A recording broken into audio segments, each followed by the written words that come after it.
Los titulares más importantes de la jornada. Este es el ranking de noticias, El Turno AM.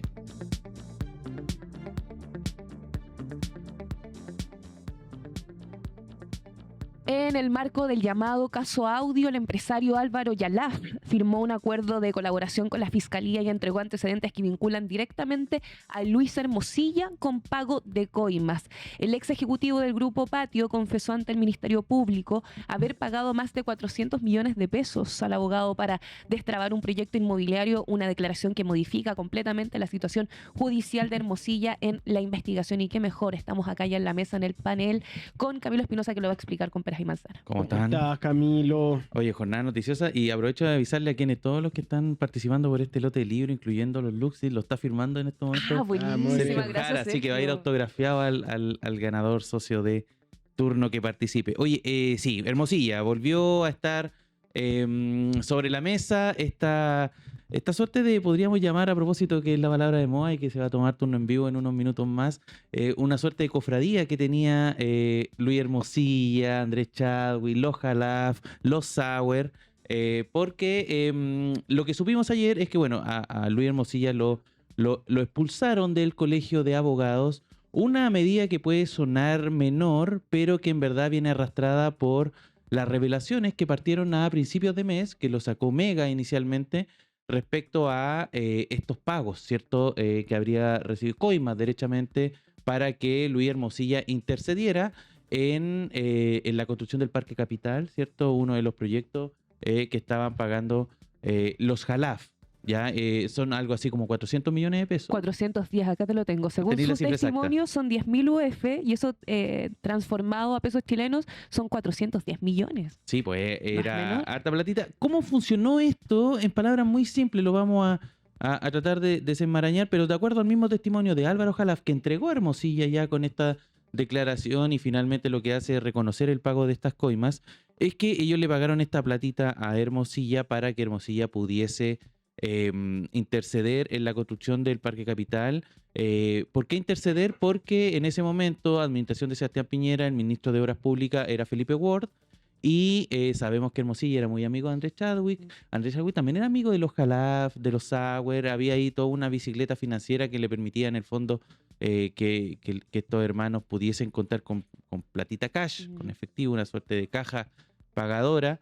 Y con esa plata, en el fondo lo que hizo Chadwick fue interceder con Felipe Ward para la construcción de este parque. Esta es una de las aristas de las tantas que se revelaron en el llamado caso Hermosilla, el caso Audio, a partir de esa misma revelación. Y esto finalmente lo que hace es dar ayer es muy entretenida una crónica que tienen publicada en BioBio, en donde dice acá muchas de las fuentes que tiene el periodista que escribe esta crónica. Vamos a ver al tiro cuál es el nombre. Nicolás Parra dice que estaba dando vuelta por el Poder Judicial, hablando con distintas fuentes que le daban información respecto a los casos judiciales, y todos decían, entregaron a Lucho. Esa era la frase que estaba en boga en estos días.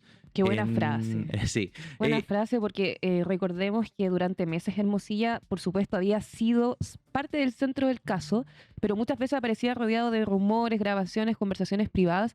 Entonces ahora aparece alguien que participó directamente en los hechos y que decide contar una versión ante el Ministerio Público. Y en delitos de corrupción, como lo que estamos viendo ahora y nos está contando Camilo, muchas veces estos casos comienzan a aclararse judicialmente justamente cuando alguno de los involucrados decide involucrarse, como pasó con Jalaf. Sí, no, y eso es... Porque claro, todo esto es la arista de seguir la ruta del dinero y conversar respecto a los pagos y las coimas, pero todo esto también tiene una dimensión humana, si quisiéramos ponerlo desde ese punto de vista, porque el señor Hermosilla y el señor Jalaf, la verdad es que eran muy amigos. Eran tan amigos que en algún momento, cuando se desclasificaron algunas comunicaciones que tenían entre ellos, te voy a leer una, solamente para que demos cuenta de el nivel de la profundidad de esa amistad. Este es un mensaje que le escribe Antonio Jalaf a Hermosilla el año 2016. Sabes que aunque no hemos hecho el testamento, si algo me pasa, tú eres clave en una transición y potestad de poderes. Álvaro debe tomar las acciones mías en patio y cuidar el patrimonio de mi familia. Te quiero. ¿Eso quiere? ¿A quién se lo dice? Se lo dice Antonio Jalaf a Hermosilla para, dice él, en caso que a mí me pasara algo, tú eres el encargado de cuidar mi patrimonio, Y su testamento. entregarle del increíble. testamento. Y lo que le responde en ese momento Hermosilla es, si te pasara algo, siempre cuidaría los intereses de tus hijos. Sé y conozco lo que harías por ellos, pero no va a pasar nada. Ja, ja, ja, ja. Era la dramatización de los mensajes. El Master of the Periodismo Universe. performático. Hermoso. Periodismo performático, vamos a llamar a Cristina Arcón, que viene barato. Por el poder de Grayskull. Era medio Grayskull. No, increíble. Te quiero, Camila, qué grande. Pero mira, eso era para en el fondo dar cuenta de que aquí cuando hablamos de traición, en la mañana salió la gráfica en Instagram y está con la canción de Miranda, traición. Traición. Justo a propósito de lo que ocurrió con Hermosilla. Hermosilla, que se le vio ayer también en tribunales, le sacaron algunas fotos, las distintas agencias, estaba acompañado de su hermano también. Ya se sabe esto, la declaración de Álvaro Jalaf fue entregada a principios de este mes, ya es ampliamente conocido por la opinión pública lo que ocurrió, han ido saliendo algunos detalles respecto a las platas, por ejemplo, los 400 millones, y se viene, digamos, todas las medidas que tienen que ocurrir. Ahí estamos viendo lo que ocurrió con el Colegio de Abogados, ahí está también Hermosilla, fue finalmente expulsado del Colegio de Abogados. Y Doble golpe, ¿eh? el abogado Increíble. va a apelar a la Corte de Apelaciones respecto a esta medida. Ay, una pregunta, quizá tenemos la respuesta o no la tenemos, pero importante ponerla en la mesa. ¿Esto de estar o no en el colegio de abogados es algo simbólico que Es sí le simbólico. Sí, es Sí, que es eso voy, simbólico. Mira, tiene un ¿no? peso simbólico. A ver, pasa que los colegios profesionales perdieron mucho poder, sobre todo en democracia, bueno, y empujado por reformas que se hicieron en dictadura. En un momento los colegios igual podían tomar potestades, por ejemplo, quitarte el título, cosas de esas características, o podrían tenerla, pero no la tienen. En Chile son más bien una organización gremial. El colegio de abogados, el colegio de periodistas, el colegio de arquitectos, en fin, todos tienen el colegio de ingenieros que también agrupa a personas que uno podría considerar como poderosas, con cierto poder. El tema es que, claro, no tienen una cuestión resolutiva. No es que aquí a Hermosilla le estén quitando la licencia, ni mucho menos. En verdad son más bien medidas que son del punto de vista simbólico. Y el tema es que históricamente también, y esto es está a nivel más de Cagüín, si se quiere, pero el colegio de abogados siempre ha sido muy defensor de los abogados, valga la redundancia. Los tiende a proteger en general casi a todo evento. Y no es hasta que la cuestión explote, así como que ya en verdad esto es irreversible, que toman alguna medida, como por ejemplo esta, la de expulsar. Ellos tienden a ser bien gremialistas en el sentido estricto del término de defender al gremio. Y el hecho de que ahora le den la espalda a Hermosilla habla mucho, Demasiado. dice mucho. O sea, no tiene efectos penales inmediatos, pero sí tiene un costo reputacional. Sí, para él. reputacional, Totalmente. efectivamente. Entonces queda en la noticia, queda todo eso dando vuelta. El CDE también, a partir de estas revelaciones que se han ido conociendo, que está ya en la carpeta investigativa, esta declaración de Álvaro Jalaf, se involucra en esto y se va a involucrar en características de querellante. Y ojo que no es el único caso en el que Hermosilla está involucrado. Recordemos lo que está también con la ministra Sabaja, es algo que está investigándose en otro ministerio público, entiendo que el de Valparaíso. Así que van a seguir habiendo novedades con Luis Hermosilla. Al menos a partir de esta declaración de Jalaf se confirma finalmente que se quiebra no solamente un negocio, también una amistad. Nos ponemos tristes. Puesto, sí, terrible. Lloramos en Millonario. Puesto número 2 de esta mañana. El primer ministro del Reino Unido, Keir Starmer, anunció su renuncia al cargo tras 2 años de mandato marcados por una baja en su popularidad y divisiones internas en el oficialismo. Tras el anuncio, el exalcalde de Manchester y recién electo parlamentario Andy Burnham confirmó su candidatura para sucederlo a la jefatura del gobierno británico, posicionándose como el principal favorito para asumir el puesto en las próximas semanas, Camilo. Sí, mira, desde Cameron que no hay un primer ministro en Inglaterra, en Reino Unido, que completa su mandato. De ahí vinieron, justo estaba leyendo una nota en The Guardian y tenían una listita. Cameron fue 6 años y 2 meses los que estuvo en el mandato. Después vino May, que estuvo 3 años. Johnson, 3 años. Truss, la más corta, duró apenas 49 días en el poder Sunak 1 año y 8 meses y ahora Starmer 2 años y 10 días. El principal desafío que va a tener el futuro nuevo primer ministro de Inglaterra, del Reino Unido, va a ser básicamente tratar de terminar su mandato. Y el candidato que ya está, yo te diría que esto está amarrado, es Andy Burnham. Algunas crónicas que estuve leyendo en medio británico cuentan que él se sube porque él es alcalde de Manchester, él se sube al tren para llegar a Londres. Y mientras estaba en el viaje en tren desde Manchester y Londres, se estaba negociando ya en el Partido Laborista que él va a ser el sucesor de Starmer. Entonces él llega y ya está todo listo, está todo amarrado. Ayer ¿por qué hacen este cambio? Porque esto lo voy a tratar de explicarlo de la manera más simple y comprensible posible. Allá tienen un sistema parlamentario. Y el sistema parlamentario es básicamente uno no elige necesariamente a la máxima autoridad, en este caso el primer ministro, directamente. Uno no vota, voy a votar por Andy Burnham en este caso, sino que se elige fundamentalmente a los diputados. Estos diputados generan bancadas. El Partido Laborista en estos momentos tiene mayoría y como tiene mayoría tiene la posibilidad de elegir y presentarle ante, en este caso, el rey, quién va a ser el futuro primer ministro. Entonces básicamente tiene que ser una negociación política quién va a ser el primer ministro. Claro, quien gane la elección interna va a tener que gobernar hasta el 2029. Exacto. Y de elección nada, porque en verdad va a ser un consenso, al menos eso están diciendo todas las crónicas, no le va a surgir ninguna competencia a este alcalde Andy Burnham. Lo bautizaron como el rey del norte a lo Game of Thrones en Inglaterra, en Reino Unido. Y nada, las características más bien no cambia mucho el tono ni el tinte político. En general el Partido Laborista es, para que todos se hagan una idea, una suerte de PS en el Reino Unido. Y en este PS hay muchas corrientes internas. Hay corrientes que son más de izquierda, está esta corriente que es más histórica, más históricamente moderada, que es la de Tony Blair, que en su momento en los 90 enarbolaba esto del nuevo laborismo y en su momento fue apoyado por bandas como Oasis y el Britpop de la época, y en algún momento esas bandas también se sintieron traicionadas por Tony Blair porque entre otras cosas, porque apoyó la guerra en Irak, en fin. Hay todo ahí un historial que en el fondo alejan al Partido Laborista como el partido históricamente de izquierda, y eso propició que en su momento surgieran corrientes más por izquierda dentro del mismo partido. No es como que aparezcan partidos nuevos, es como lo que pasa en Chile, por ejemplo, se fragmenta y crean como otros que partidos. hay otros partidos, otros movimientos. No, acá hay un puro gran partido, pero dentro de ese partido conviven distintas corrientes.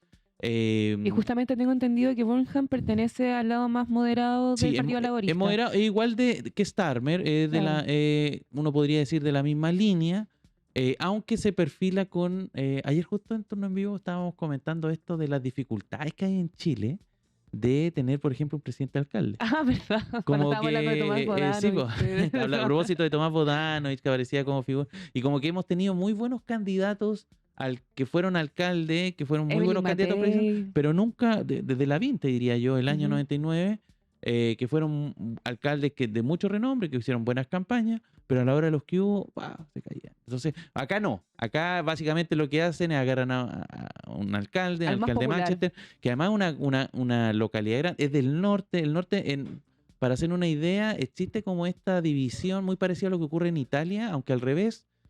Acá en el sur, en Londres, está como podríamos decir los sectores más acomodados, y en el norte estaban los sectores más industriales. Ahí Entre está ellos está Vitacura, Manchester. ciudad empresarial. ¿O no? Nada que ver. Londres sería como esas zonas más, aunque es una cuestión mentira, porque en Londres igual hay barrios, hay una cuestión pero existe una cuestión más territorializada, si se quiere, entre el norte y el sur. Los del norte siempre han visto a los del sur como sectores más acomodados, más fifí, si se quiere. En cambio, los del norte son como, comillas, clase obrera, industrial. Nosotros aquí fabricábamos los autos, ¿cachai? Como en Liverpool, en Manchester.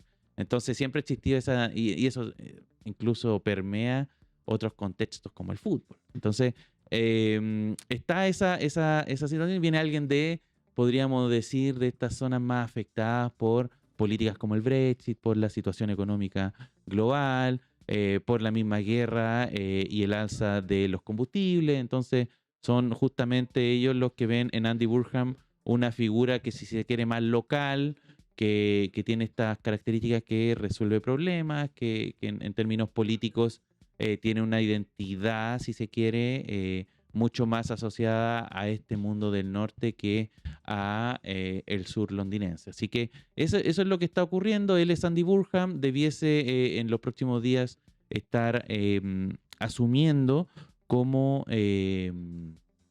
primer ministro en Reino Unido, con la principal misión de enfrentar, digamos, un mandato que no le ha sido fácil, y sobre todo, y este es el principal desafío que tiene la izquierda y el Partido Laborista en particular, que es el ascenso de la extrema derecha.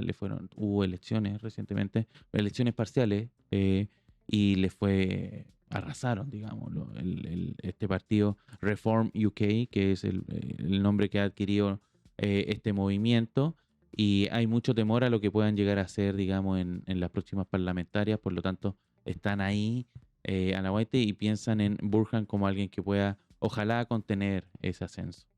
Oye, para toda la gente que está conectada, somos 3.364 personas. A ti que me estás viendo, a ti que me estás escuchando, te tengo un mensaje muy importante porque, Camilo, mira, ayúdame. Ahí tú tienes libros, ¿cierto? Porque vamos a estar sorteando desde 4.990 pesos toda esta colección que les está mostrando nuestro rey del facto. ¿Qué tenemos ahí? Laberinto del fraude, Mira. Laura Landaeta, increíble. Tenemos También Postfútbol, a propósito de la escena mundialista, de Juan Pablo Meneses, la novela de Sergio Marra, que estuvo acá, su primera novela, Perro Mundo, y además alguien que estuvo aquí hace tenemos algunos una minutos sorpresa, y mira. ha firmado el libro Los Luxich de Sergio Jara. Dejó un mensaje aquí para el turnino ganador, no se lee nada, pero Tiene letra de médico, Sergio. pero punta fina, lápiz punta fina. Mucho cariño deja acá Sergio Jara y su firma para quienes ganen estos libros, este pack de libros, y participan siendo socios. Sí, justamente, como dice Harconi en el chat, yo quiero esos libros. Puedes hacerlo desde 4.990 pesos, pero te lo puede decir mucho mejor Jaime Dabañino. A ver. Turno necesita tu ayuda. ¿Cómo hacerlo? Entra a YouTube y escribe Turno en Vivo en el buscador. Entra a nuestro canal y selecciona el botón Unirse. Dentro podrás elegir la opción que más te acomode y así podrás convertirte en socio de Turno. Con tu ayuda, podremos seguir entregándote todo el acontecer informativo junto a la mejor compañía y comunidad. Además, podrás acceder a pautas, concursos, emojis de chat y beneficios exclusivos. Aporta desde 4.990 pesos al mes y asegura un periodismo libre, independiente y de calidad. Súmate, hazte socio.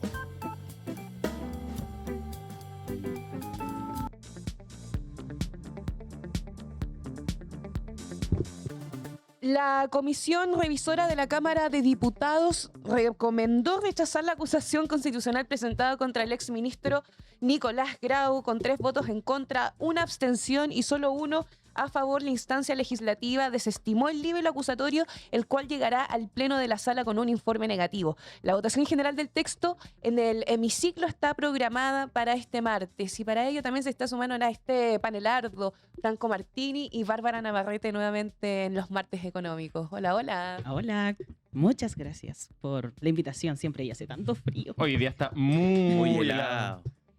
-1 estaba haciendo. Sí, en la mañana cuando vine para heladísimo. acá. Oye, ya, tenemos esta noticia. Se rechazó, ¿cierto? En la comisión que estaba viendo la acusación constitucional contra el exministro Grau. El informe llega con informe negativo y se vota hoy día esta acusación constitucional. Pero más allá del tema político, también ocurrió que hubo un balance, una lectura respecto a que hizo la comisión. Perdón, no era El Consejo Fiscal Autónomo, que en el fondo, básicamente, en palabras muy simples, dijo: ¿pero de qué error están hablando? Si estamos viendo acá el informe y no que era pasa lo que nada. hablamos con Bárbara hace como 3 semanas, creo, si no me equivoco, que básicamente Quirós estaba haciendo ruido innecesario, perdiendo el tiempo y atacando a Grau innecesariamente, y de hecho mucha gente de derecha dijo: estamos perdiendo el tiempo, como que ¿para qué están haciendo esto? Como que... Champer lo hizo, lo Sí, retaron. sí, de hecho por eso mismo lo mencioné, como que ¿para qué? Obviamente sé que les gusta el ruido político, a Quirós le encanta el ruido político, pero es innecesario, como enfóquense en otro lado. Oye, pero una pregunta muy Apareció Nico de la nada, así como, muy de inocente, así como de la mesa. Es que estaba pensando en estos informes. Estos informes son proyecciones. Sí. Entendemos que si son proyecciones, pueden ser que acierten o fallen. Obvio. Ajá. ¿No existen informes que no fallan? Siempre fallan. Por un No, lado para el otro.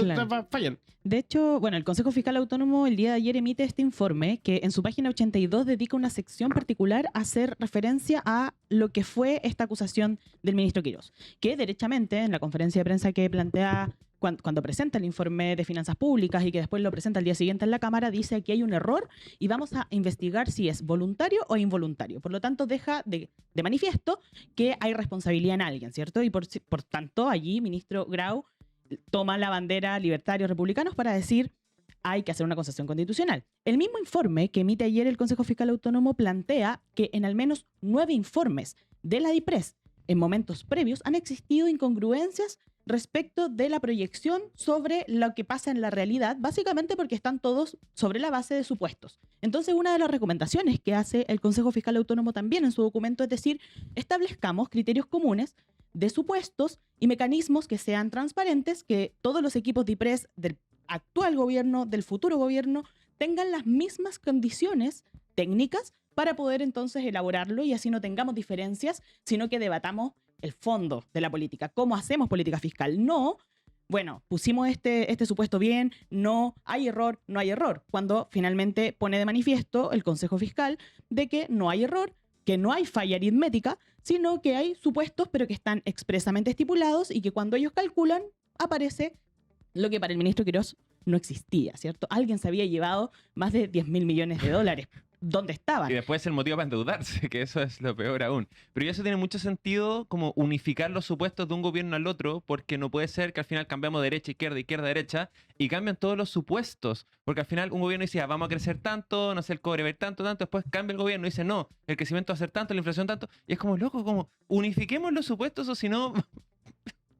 Pasa lo que está pasando. Yo quiero preguntarles también a propósito que ambos son economistas. Yo no. En ese mundo. O yo sea, no. pero yo me fui por el ramo, la rama de las finanzas, inversiones. De hecho, saqué un magíster en finanzas, pero no es lo mismo. no es lo Pero mismo. finanzas son finanzas públicas. Pero en términos de lo que se entiende como la economía y como la ciencia económica, si se quiere, o lo que sea. Porque habían algunos, yo estuve escuchando muy atentamente a ex ministros de Hacienda, y decían que finalmente la economía no es otra cosa que una ciencia que trabaja sobre proyecciones. Ujú. Y proyecciones que pueden ser... Y se los pregunto porque en general los economistas son muy escuchados en la política. Es como, Ujú. viene el economista, hay que ponerle el micrófono y escuchar muy atentamente y ojalá hacerle caso a las recomendaciones y las cosas que está diciendo. Pero ahí tú tienes, por ejemplo, distintas miradas. Yo estuve escuchando, no sé, el fin de semana estuvo Franco Parisi, que es economista. Entiendo que es un buen economista, es alguien que al menos fue vicedecano en la Universidad de Chile, tiene posgrado afuera, en fin. Y él dice que si está justificada una acusación constitucional, en este caso contra Grau. Más allá del argumento específico del informe, él dice el balance que se hace a la administración anterior es que se hizo mal en términos económicos, entonces tiene que recibir algún tipo de castigo y él ve esta acusación constitucional como esa posibilidad. Pero por otro lado hay economistas que te dicen, como el mismo Consejo Fiscal Autónomo, que te echa por tierra este informe y te dice, en verdad aquí no hay ninguna irregularidad, no hay inconsistencia, al menos de lo que denunció Quirós en un principio. Entonces, yo quiero preguntarle, en verdad, ¿qué tanto, y tal vez es como muy de cerca la recomendación que me pueden dar, pero qué tanto hay que confiar también en las prerrogativas que dicen los economistas en Que política? ahí, para mí la opinión del economista igual siempre va a ser muy subjetiva dependiendo de quién viene y de qué lado político viene, y ahí yo me voy por el lado mío de las finanzas también. Si le preguntas a 10 personas de mi área de las finanzas sobre 10 acciones o inversiones distintas, probablemente las 10 personas te van a dar una opinión distinta. Y si le preguntas a 10 economistas que piensan distinto de distintas ramas políticas, aunque no hay 10 ramas políticas distintas, probablemente te van a dar 10 opiniones distintas, porque piensan distinto. Hay mucha subjetividad en esto. Y pasa lo mismo. Si le preguntas a 10 personas distintas acerca de Grau, probablemente te van a decir, no, yo opino que la acusación constitucional está bien, no, opino que está mal, no, esta parte está bien, no, que quizá el manejo político estuvo mal, no, el manejo económico estuvo mal, no sé, el crecimiento del 1,8 promedio en los 4 años estuvo malo, por ende la acusación constitucional está bien, pero ahí por eso es subjetivo, quizás el 1,8 estuvo bien, quizás para uno estuvo mal, quizás la inflación para uno estuvo bien, quizás para uno estuvo mal, y quizás el 1,8 de la inflación no da para una acusación constitucional, yo creo que no da para una acusación constitucional, pero por eso es muy subjetivo, como que está muy abierto esto. ¿Estás Pero de acuerdo, Bárbara, con eso? Yo creo que hay que partir de la base de que la economía es una ciencia social, Sí, por eso. tanto, ello implica que cada quien lo mira desde la lupa y desde los lentes que quiere ocupar. Si somos personas que miramos desde una posición política, sin duda que la economía se reflexiona desde otra perspectiva, y lo mismo si es que se hace desde la posición, por ejemplo, del ministro Quirós, o de la posición que lo hace cada quien en la escuela, de alguna manera, que abraza de la dinámica de la escuela, de la economía y la ciencia social. Ahora bien, una cosa es la reflexión que uno tenga en torno a un dato, la reflexión que uno tenga en torno a un escenario, y otra distinta es derechamente plantear que a partir de mi posición ideológica y política, todo el resto, todos los datos que están sobre la mesa son errores y todo está mal. Y creo que esa ha sido la posición que ha tenido el ministro Quirós, que reiteradas veces se ha dado cuenta públicamente, no solo por organismos públicos autónomos, sino también por otros economistas que comparten probablemente la misma vereda, diciéndole: ministro, usted está diciendo cosas que no son reales, ¿cierto? Porque hay posiciones, sin duda, pero esas posiciones están sobre la base de un dato de evidencia que uno puede discutir en su posición, pero no rajatabla plantear que son errores, que hay malintención, que hay dolo o que hay discrecionalidad absoluta respecto de las finanzas públicas, por ejemplo. Me parece que esa es la irresponsabilidad que ha planteado este gobierno de la mano del ministro Quirós, y que finalmente reiteradas veces y una vez más el Consejo Fiscal Autónomo le dice que no es así y que por lo tanto se apegue a su posición política, ni un problema. Pero aquí los cálculos y los supuestos están planteados explícitamente, de eso podemos debatirlo, pero no quiere decir que hay un error. Pregunta para alguien que no es experto: ¿qué hace el Consejo Fiscal Autónomo? El Consejo Fiscal Autónomo es una entidad autónoma, valga la redundancia, colegiada, que tiene por objetivo entonces decir, monitorear el estado de las finanzas públicas. Entonces, hace recomendaciones, plantea alertas, hace informes semestrales que monitorean lo que va diciendo el gobierno de alguna manera, ¿cierto? Entonces te dice, mira, dado el informe de finanzas públicas que plantea DIPRES, dado el informe entonces que va reportando trimestralmente esa entidad gubernamental, yo te voy a decir, está correcto, me parece que está bien y que estos son los mecanismos que hay que usar para seguir estas proyecciones, o me parece que hay ciertos aspectos que mejorar. Eso hace el Consejo Fiscal Autónomo, de una entidad que aconseja y que es muy relevante para el debate de la política pública. No sé si recuerdan, cuando conversábamos sobre reforma previsional u otros, la opinión del Consejo Fiscal Autónomo es muy significativa, y en este informe que emite ayer, si bien está todo un poco englobado en la acusación constitucional, algo que destaca en este informe el Consejo Fiscal Autónomo es que sin medidas adicionales para materializar una senda de convergencia fiscal, la deuda superaría el nivel prudente entre 2027 y 2030. Y aquí yo lo recojo a partir de las propias observaciones que hizo el Consejo Fiscal Autónomo respecto de la mega reforma.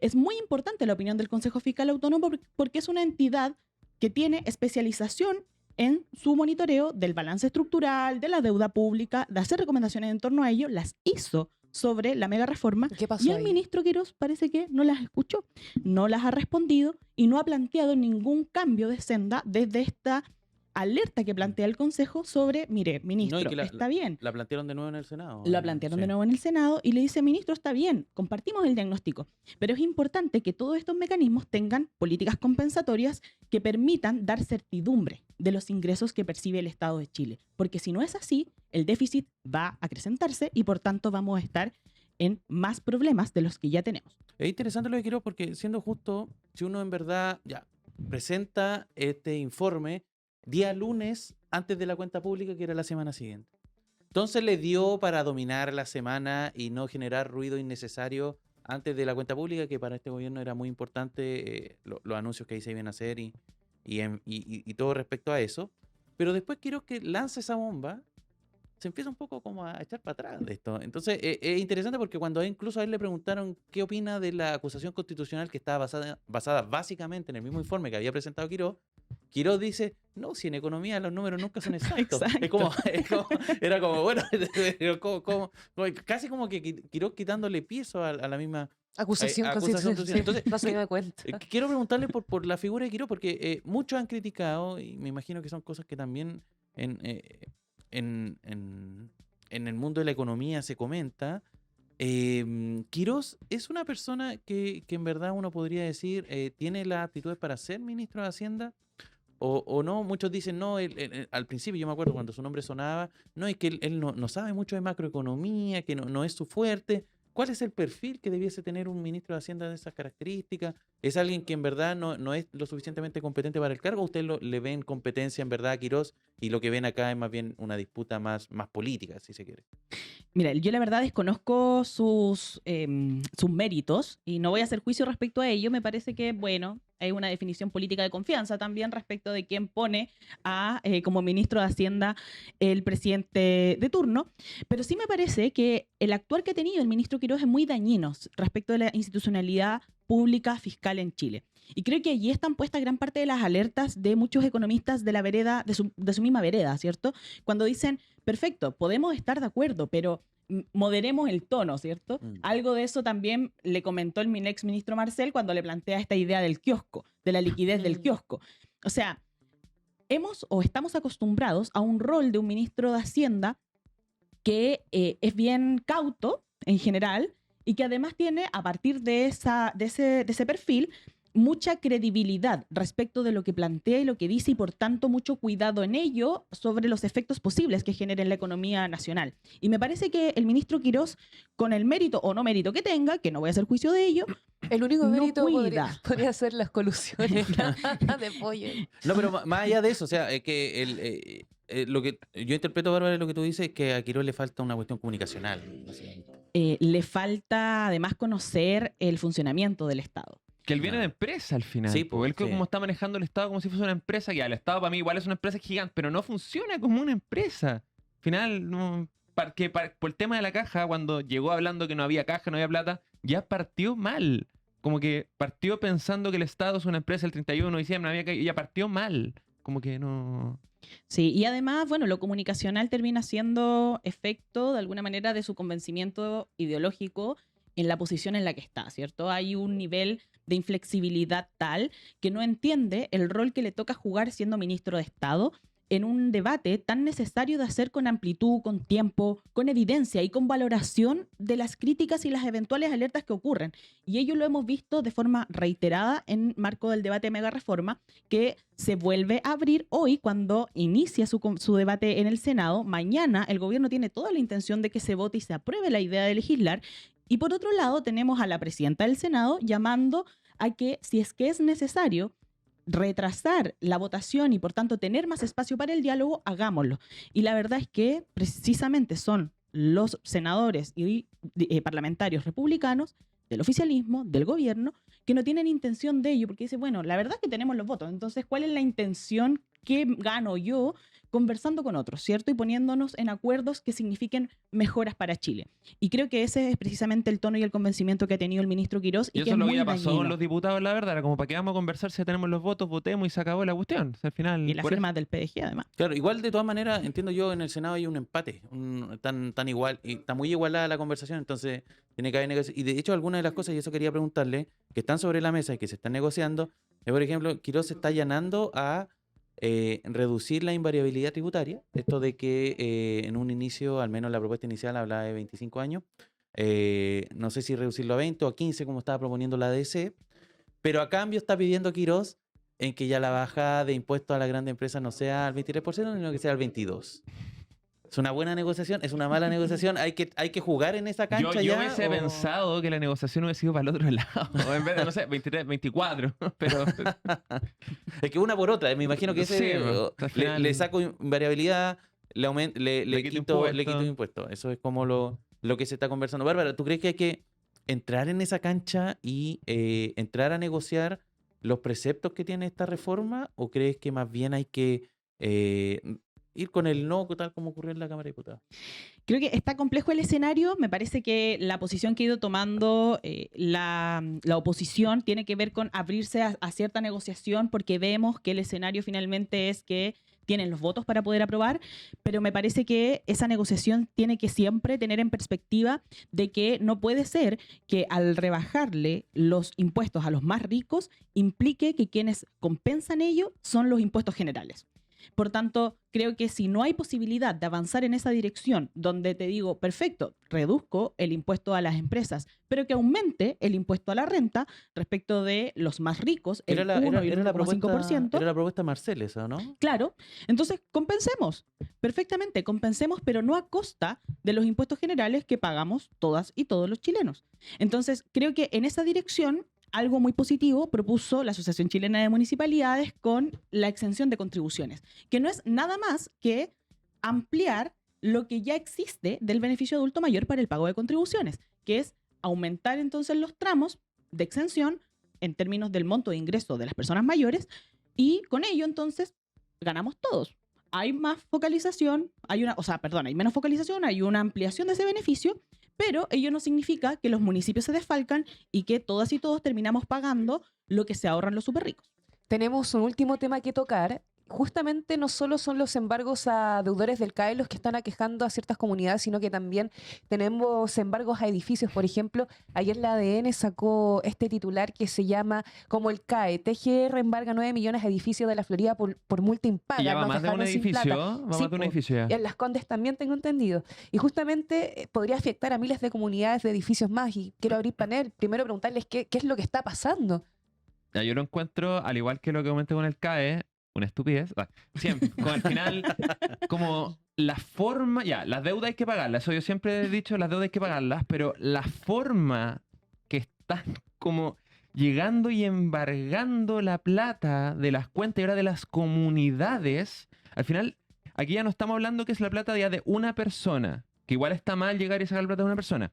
Estamos hablando de la comunidad paga conserjes, paga, no sé, mantención a los ascensores, es mucho más. Aquí estamos hablando que si sacaste 9 millones o 10 millones de una comunidad, estoy hablando, no sé, 4 conserjes se quedaron sin sueldo, las mantenciones, los ascensores, no sé, los jardines, como que es una cagada mucho más grande.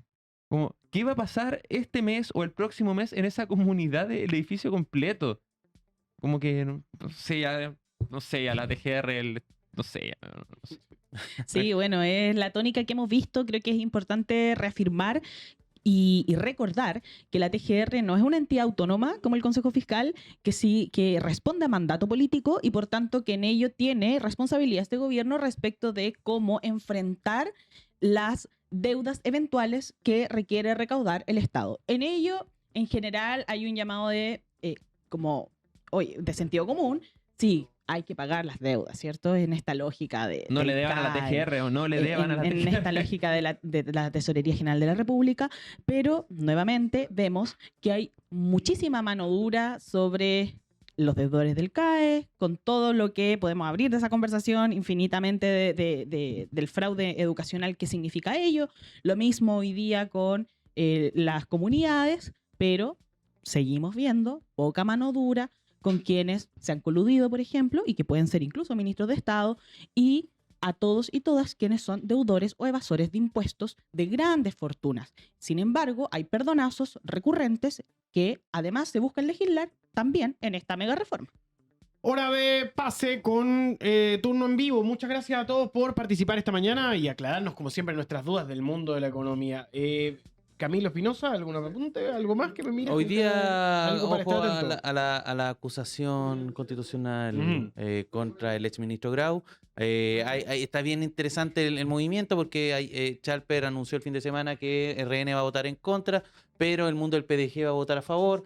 Hay que ver ahí cómo la aritmética, si van a haber descuelgues de un lado u otro en esa votación.